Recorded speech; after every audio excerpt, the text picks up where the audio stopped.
isu lingkungan secara umum dan bagaimana sebenarnya isu perubahan iklim itu sekarang yang muncul itu sebenarnya apa sih? Kalau boleh saya katakan, saya sih ingin mengatakan begini, jurnalisme lingkungan itu sebenarnya adalah jurnalisme kemanusiaan. Mungkin provokatif ya, tapi itu sebenarnya intinya. Kenapa? Kita, kalau saya melihat perubahan iklim itu adalah bagian dari isu lingkungan. Namun sekarang sudah menjadi salah kaprah, seolah-olah perubahan iklim itulah segala-galanya. Padahal segala-galanya sebenarnya adalah lingkungan itu sendiri. Dan di dalam lingkungan itu ada apa? Ada ekosistem. Bagaimana kita hidup? Manusia hidup, semua makhluk hidup bisa hidup karena fungsi ekosistem itu berjalan. Bagaimana bisa berjalan kalau ekosistemnya tidak terganggu dan semua yang ada di situ abiotik dan biotiknya juga masih bisa berfungsi secara alamiah. Mereka berinteraksi satu sama lain sehingga bisa, ibaratnya kalau sekarang kita bicara seperti ekonomi sirkular. Energi itu menjadi ada kekekalan energinya, sehingga kalau ada kekekalan energi maka dia tidak akan melepaskan energi yang tidak akan ada guncangan energi di dalam fungsi ekosistem. Jadi sebenarnya lingkungan itu sangat esensial. Di dalamnya ada ekosistem, kemudian ada spesies yang mendukung di dalam ekosistem, dan juga ada yang abiotik. Lalu kemudian juga jangan lupa yang tidak pernah kita lihat adalah sumber daya genetik, baik itu dari yang bersel satu atau sampai yang besar. Kita tidak pernah memperhitungkan itu. Padahal fungsi ekosistem bisa hancur, kalau katakanlah hutan hancur, maka semuanya itu hilang. Dan seperti fungsi hutan kita sudah tahu bahwa itu untuk pangan, untuk energi, kemudian juga untuk air, dan isu lingkungan seperti tadi betul yang saya setuju Pak Mahawan, memang isu lingkungan itu bukan pohon, bukan hanya hewan, tapi isu lingkungan itu adalah isu yang menjadi pokok dari kehidupan kita, dan di dalam kehidupan itu ada ekonomi, ada politik, ada sosial, ada budaya, dan ada hankam, pertahanan dan keamanan. Kalau hutan kita tidak gundul, kita tidak bisa memiliki tempat untuk membangun sistem pertahanan. Katakanlah mau membangun apa gitu, dulu ada hutan mungkin ada tempat untuk membangun sistem pertahanan atau apa, itu sangat. Dan kalau misalkan hutan di antara kita dengan Malaysia, kita untung hanya berbatasan dengan Malaysia di darat, itu menjadi satu tempat yang sangat rawan, dan sekarang kan juga sudah menjadi tempat yang rawan untuk penyusupan illegal logging dari hutan di Kalimantan antara Malaysia dan Indonesia, kan penyelundupan juga dari kita selalu punya pakem-pakem di dalam peliputan atau penulisan. Ya, biasanya adalah faktor kedekatan, faktor ketenaran, kemudian ada faktor urgensi. Betul kata Pak Mahawan, isu lingkungan, apalagi perubahan iklim, dianggap nggak urgen. Karena masih tahun 2100, lebih dari berapa 1 juta orang akan 10 juta orang akan berpindah karena perubahan iklim, karena pantainya kena permukaan air laut naik. Semuanya adalah jangka panjang. Kita lupa, kita ngomong berkelanjutan. Apa sih inti berkelanjutan? Intinya adalah kita menggunakan sumber daya alam sekarang untuk kebutuhan kita dengan tidak mengganggu kepentingan generasi yang akan datang. Artinya kita tuh sebenarnya ada masalah etika di sini, di mana kita sangat tidak etis ketika menghabiskan jatah-jatah dari anak kita. Padahal kita sebagai generasi tua harusnya mewariskan, bukan menghabiskan jatah anak. Coba bayangkan kalau orang tua menghabiskan uang, kan selalu kita menyimpan uang untuk diwariskan ke anak. Herannya, dalam cara pandang kita kepada isu lingkungan itu tidak demikian. Itu rada-rada aneh memang. Tapi itulah yang terjadi. Apa yang disoroti oleh Donella Meadows dalam The Limits of Growth itu masih tetap relevan sampai sekarang, dan itulah yang terjadi saat ini. Ketika pertumbuhan ekonomi dipatok kepada masalah materi, pertumbuhan ekonomi harus dihitung dengan uang. Baru Bhutan yang menghitung pertumbuhan itu tidak dengan kata pertumbuhan ekonomi tapi memakai indeks kebahagiaan. Ini berkaitan dengan tadi ekonomi berkelanjutan. Kalau sebuah perusahaan melakukan praktek yang tidak berkelanjutan, dia mengambil tanah masyarakat adat tanpa bicara, terjadi bentrok, terjadi represi kepada mereka, akhirnya apa yang terjadi? Mereka akan terus-menerus mengganggu usaha atau pekerjaan perusahaan, dan akhirnya perusahaan akan harus mengeluarkan uang untuk keamanan, untuk membayar polisi, untuk ini, untuk itu. Nah, itu satu. Dan kedua, kalau kita bicara politik, sangat politis lingkungan itu. Kan Jatam juga punya angka-angkanya. Bagaimana setiap pilkada selalu terjadi pembukaan lahan, dan kemudian KPK juga sudah ada, GNPSDA, semua teman editor tahu. Nah, masalahnya adalah kecerdikan kita untuk menembak poin mana kita harus membongkar isu lingkungan ini. Karena kalau kita hanya bicara angka, penurunan kita gini, terus gitu, kita jatuh pada masalah teknis dan tidak akan membuka paradigma yang tadi dikatakan oleh Pak Mahawan dan Pak Wanda. Persoalannya juga mungkin saya terpaksa memberikan feedback aja, karena dikatakan juga bahwa kementerian lain itu regulasinya belum begitu. Saya terpaksa nyuwun sewu, karena kalau di zaman Pak Harto, saya tidak bicara Orba, saya bicara Pak Harto, Bappenas itu perannya jelas.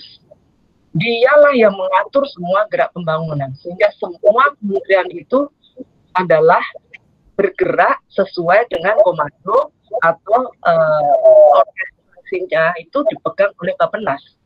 Nah, sekarang kita bisa membayangkan bagaimana isu perubahan iklim yang sedemikian kompleks karena masalahnya bukan hanya hutan aja, juga ada energi, ada pangan, ada air, ada ini, ada itu, dan semuanya itu demikian berkelindan, laut apalagi yang demikian luas, dan kita belum punya pengetahuan tentang laut kita secara komprehensif, itu kemudian harus diorkestrasi oleh setingkat dirjen.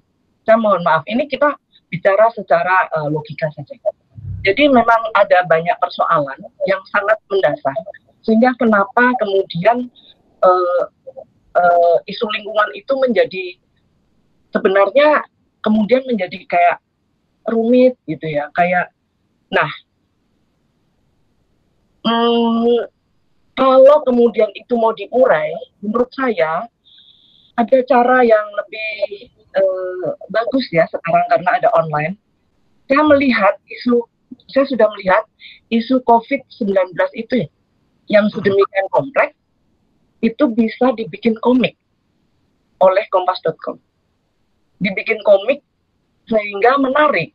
Nah, mungkin untuk membeberkan suatu persoalan yang kompleks seperti isu lingkungan dan perubahan iklim yang menyangkut sosial, budaya misalnya. Ketika katakanlah hutan ditebang habis, fungsi lahan berubah. Kalau biasanya orang berburu babi di situ atau berburu atau mengambil hewan apapun di dalam hutan dan kemudian hewan itu tidak ada, maka kosakata tentang hewan itu bisa hilang. Itu terjadi di Toraja. Jadi ada istilah kata ayo kita berburu binatang A gitu dengan kata-kata yang sudah sangat tradisional gitu. Ketika itu nggak ada lagi, lama-lama nama hewan itu, apalagi kalau hewannya punah, kata tentang hewan itu udah hilang gitu. Dan jangan lupa, ujung dari semua persoalan hubungan adalah hati, kebangkrutan ke hati secara masif. Karena bukan hanya soal hampir semua isu lingkungan itu, kalau itu bersifat lanskap, maka hampir bisa dipastikan itu irreversible, tidak bisa dipulihkan.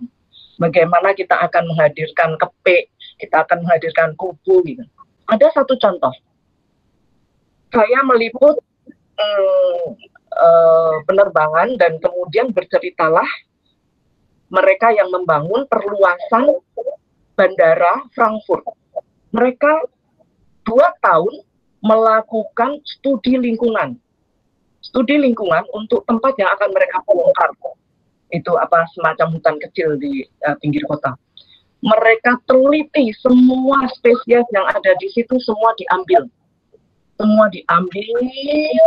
untuk tingkat sampai mereka bisa dikembangbiakkan, dan mereka membuat dulu semacam hutan dengan model yang mirip dengan hutan kecil yang mau mereka habisi itu. Mereka tanam dulu sampai itu kemudian tumbuh, dan itu tidak monokultur karena semua diambil dari hutan itu, ditumbuhkan lagi tempat lain, dan hewan-hewan itu dilepas di sana. Itu pun tidak akan sama, tapi upayanya adalah seperti itu. Jadi sebenarnya memang kolaborasi, keterbukaan antar lembaga, bukan hanya antar lembaga, tapi juga kepada masyarakat. Masyarakat adat tuh punya pengetahuan tradisional yang sangat bagus tentang bagaimana mereka berkolaborasi dengan alam, bekerja sama, dan kemudian juga dengan NGO. Tadi dikatakan bahwa draft revisi sudah dikonsultasikan. Mohon kalau ke depan bagaimana sebelum konsultasi draft itu diedarkan dulu kepada NGO kira-kira seminggu, tolong dipelajari, dan kemudian ketika bertemu didiskusikan bersama NGO. Jadi bukan pada saat ketemu konsultasi mendengarkan draft dan selesai.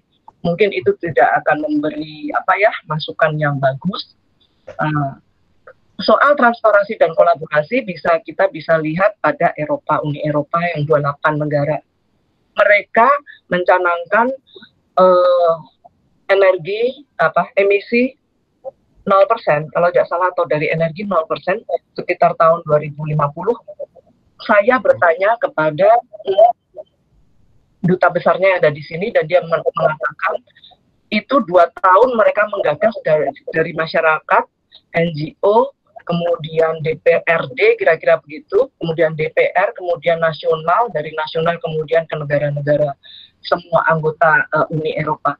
Itu bertahap dan semua disaring, memberi masukan dari bawah. Mungkin itu yang perlu perombakan paradigma. Dan kepada teman-teman yang di lingkungan, memang harus hati-hati ketika melihat angka, karena asumsi di balik angka itu bisa menipu. Jadi katakanlah seperti tadi, saya sampai sekarang masih bertanya-tanya apakah benar dengan tenaga surya atau tenaga angin itu benar-benar emisinya lebih kecil daripada kita memakai batu bara. Tetapi yang pasti batu bara harus berhenti karena batu baranya habis. Nah, kalau untuk meliput di lapangan, saya memimpikan teman-teman, ini bukan apa-apa ya.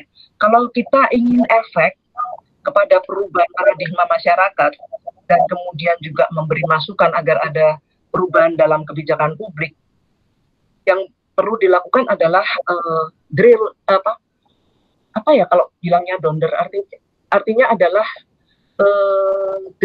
drilling atau pukulan terus-menerus, dalam arti masukan terus-menerus untuk satu hal, sehingga itu benar-benar mengena kepada sasaran. Jadi seperti sekarang isu lingkungan banyak sekali. Yang saya lihat adalah dari 30 katakanlah media massa, maka 30 isu yang berbeda-beda setiap hari, dan semua hanya mengeluarkan pada hari itu, besoknya tidak ada lanjutannya, dan sebagainya. Itu yang kemudian tidak kemana-mana, dan juga kurang menarik untuk newsroom. Karena newsroom, kalau kita bisa mengajukan dalam pitching, kita bisa mengajukan bahwa hari ini saya akan A, besok saya akan lanjutkan dengan B, besok akan lanjutkan dengan C. Seperti katakanlah isu reforma agraria. Ada masalah pada RUU, masalahnya adalah pada ini, besoknya masalahnya pada itu, tapi dibedah tuntas. Nah, itulah tuntas, dibedah tuntas secara terus-menerus, sehingga orang terus bisa membaca itu. Yakinkan para editor, pada para pemimpin redaksi, memang itu kerja berat, karena mereka juga melihat isunya itu masih 100 tahun lagi, 50 tahun lagi, dan besok ada koruptor ditangkap, nah itu akan bertarung di newsroom. Nah, mungkin saya bukan memberi tips, tapi kira-kira kalau ada perubahan pada model peliputan yang lebih bergulir, tetapi juga bersama-sama dengan banyak media, sehingga kemudian itu bergaung di masyarakat. Karena kalau hanya Kompas yang memuat, hanya berapa ribu yang membaca Kompas, karena kita semua memiliki audiens yang berbeda, maka alangkah baiknya juga kalau kolaborasi itu juga terjadi di kalangan media. Mungkin mohon maaf kalau terlalu panjang, tapi kira-kira itu. Kalau kesulitan wartawan juga untuk isu lingkungan itu juga cukup berbahaya. Karena isu lingkungan dekat dengan politik, dekat dengan kekuasaan, dekat dengan orang yang punya uang. Nah itu memang agak rawan ya dalam arti itu. Ya, mungkin itu untuk saat ini. Terima kasih.